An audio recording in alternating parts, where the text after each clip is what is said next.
Assalamualaikum warahmatullahi wabarakatuh. Apa kabar anak-anakku sekalian? Mudah-mudahan kalian semuanya dalam keadaan sehat walafiat dan selalu semangat belajar.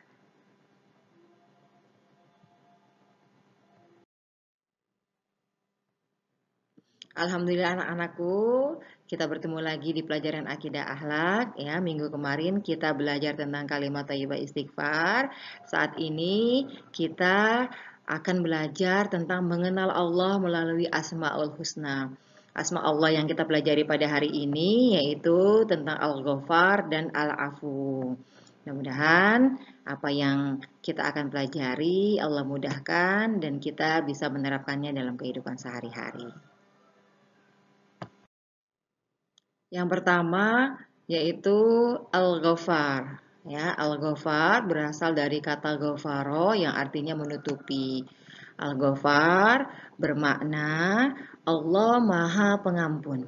Ya, Allah Maha Pengampun dan Allah menutupi dosa hamba-hambanya karena kemurahan dan keluasan ampunannya. Ya, Allah juga menganugerahkan sifat penyesalan kepada hambanya sehingga sifat penyesalan itu bisa menjadi obat penawar sekaligus penghapus dosa. Kata Al-Ghaffar atau kata Ghafar disebutkan dalam Al-Quran sebanyak 5 kali. Ya, di antaranya terdapat dalam surat Nuh ayat ke-10, Bismillahirrahmanirrahim, Fakultustaghfiru rabbakum innahu kana ghaffara. Maka aku berkata kepada mereka, mohonlah ampunan kepada Tuhanmu, sesungguhnya Dia Maha Pengampun. Dalam surat lain, yaitu dalam surat Toha ayat 82, Allah berfirman, wa inni laghafarul liman taba wa amana wa amila sholihan tsumma ihtada. Dan sungguh aku Maha Pengampun bagi hambanya yang bertaubat, beriman dan berbuat kebajikan, kemudian tetap dalam petunjuk. Anak-anakku, tentunya kita sudah tahu bahwa Allah adalah Al-Ghaffar. Allah Maha mengampuni kesalahan dan menutupi kesalahan hambanya. Allah juga Maha mengampuni dan menutupi dosa hamba-hambanya. Apa itu dosa? Dosa adalah perbuatan yang melanggar perintah Allah dan Rasul-Nya. Dosa juga berarti melakukan hal yang tidak dihalalkan. Ya, nah, dosa juga merupakan sesuatu yang dapat mengganggu pikiran dan hati seseorang. Ya, perasaan tidak tenang dan selalu merasa bersalah itu merupakan bagian bahwa manusia telah melakukan dosa atau kesalahan. Anak-anakku, manusia itu sering melakukan dosa atau kesalahan. Nah, dengan sifat Al-Ghafarnya Allah, maka Allah akan mengampuni dan menutupi dosa dan kesalahan manusia. Ya, termasuk kita di dalamnya ya. Nah, tentunya dengan orang itu atau manusia itu mau bertobat, mau memohon ampun kepada Allah Subhanahu wa taala. Anak-anakku, kesalahan yang dilakukan seseorang itu seringkali Allah tutupi. Dan baru pada kesalahan yang kesekian kalinya Allah perlihatkan sehingga diketahui oleh orang lain. Contohnya nih ya, contohnya adalah seorang koruptor. Koruptor itu adalah orang yang mencuri ya. Nah, bisa jadi seorang koruptor itu mencuri lebih dari sekali. Ya, pada waktu sekali dia mencuri, Allah tutupi kesalahannya. Kemudian dia melakukan lagi kesalahan itu, dia mencuri lagi, hingga pada akhirnya Allah buka dan Allah perlihatkan kesalahannya. Ya, sehingga kesalahannya itu, hasil korupsinya itu diketahui oleh orang lain. Nah, untuk apa Allah membuka kesalahannya? Ya, Allah membuka kesalahannya diawali dengan menutupi keburukannya itu adalah Allah ingin memberikan kesempatan kepada orang itu untuk bisa memperbaiki diri, bertobat dan memohon ampun kepadanya. Anak-anakku, tentunya kita ingin sekali mendapatkan ampunan dan maaf dari Allah Subhanahu wa taala. Kita ingin sekali Allah mengampuni dan menutupi segala dosa dan kesalahan kita. Nah, berikut ini ada cara meneladani dan membiasakan makna Al-Ghafar dalam kehidupan sehari-hari. Yang pertama, yaitu memaafkan kesalahan orang lain yang telah menyakiti perasaan kita, atau apabila kita berbuat salah, kita yang memberi maaf atau kita yang minta maaf kepada orang lain, ya. Yang kedua, menghilangkan kebencian dan dendam di dalam hati, ya. Yang ketiga, menghindarkan diri dari prasangka buruk. Prasangka buruk itu artinya suudzon, ya. Itu adalah perbuatan dosa. Untuk itu kita berusaha untuk bisa menghindarkan diri dari prasangka buruk. Yang keempat, yaitu mencari-cari kesalahan orang lain. Memang mudah ya mencari kesalahan orang lain, tapi sulit mencari kesalahan diri sendiri. Untuk itu kita belajar untuk tidak mencari-cari kesalahan orang lain. Yang kelima, yaitu tidak membuka aib orang lain. Karena setiap orang pasti ada aibnya, kita pun banyak aibnya. Ya, untuk itu kita tidak membuka aib orang lain. Yang keenam, yaitu tidak menggunjing. Menggunjing itu artinya membicarakan keburukan orang lain. Kemudian tidak memfitnah atau menyakiti orang lain. Asma Allah yang kedua yang akan kita pelajari yaitu al-afu. Secara bahasa, al-afu artinya menghapus, menghilangkan sampai akar dan memaafkan. Ya, dalam hal ini al-afu artinya Allah Maha Pemaaf. Allah Maha memaafkan kesalahan hambanya dengan menghapus dosa dan menghilangkan dosa-dosa hambanya. Allah tidak menimpakan hukuman atau sanksi kepada hambanya. Nah, al-afu di sini Allah memaafkan kesalahan hambanya dengan tidak menyegerakan hukuman. Ya, contoh ya. Kita perhatikan contohnya. Ya, kita misalnya melakukan dosa. Nah, ketika kita melakukan dosa, Allah tidak langsung memberikan hukuman.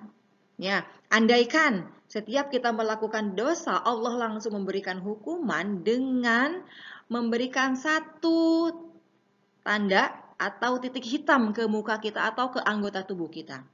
Maka bisa dibayangkan berapa banyak dosa yang kita lakukan dari kecil hingga kita dewasa. Kemudian ketika kita melakukan dosa, Allah tuliskan atau Allah berikan tanda titik hitam, maka bisa jadi tubuh kita akan penuh dengan titik hitam.